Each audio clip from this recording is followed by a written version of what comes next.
Selon le journal Ivoire Hebdo, Laurent Gbagbo a dévoilé son nouveau projet. Et en ce qui concerne les étrangers qui vivent en Côte d'Ivoire, Laurent Gbagbo dit que si par extraordinaire il devenait président, il va naturaliser tous les étrangers qui ont passé 25 ans en Côte d'Ivoire. Et en même temps aussi, il va instaurer un service militaire obligatoire. Il dit aussi quand il sera le président, il va limoger les ministres-gouverneurs et il n'a pas clarifié ses intentions avec la CEDEAO et le franc CFA.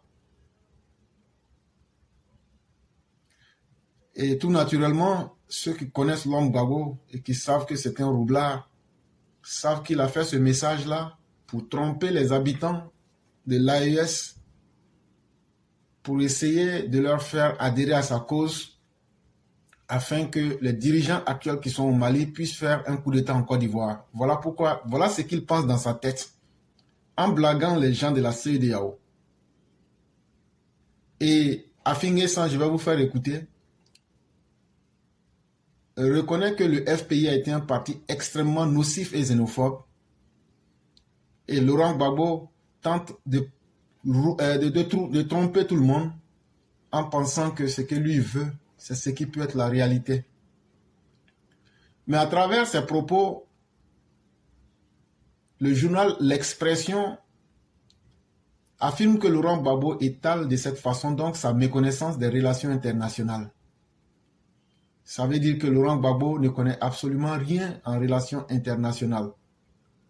Quand il était au pouvoir, c'est lui qui faisait les éloges du franc CFA et qui disait même que d'autres pays devaient s'ajouter au franc CFA. Quand il était au pouvoir, il était contre les habitants de la CEDEAO qu'il faisait massacrer. Une fois revenu dans l'opposition et voyant qu'il a besoin des appuis extérieurs, il essaie de dire le contraire de ce qu'il a toujours pratiqué. Alors que la politique du FPI, PPACI, COGEP, MGC est d'abord basée sur la haine. S'il n'y a pas la haine dans ces partis, il n'y a pas de programme de campagne.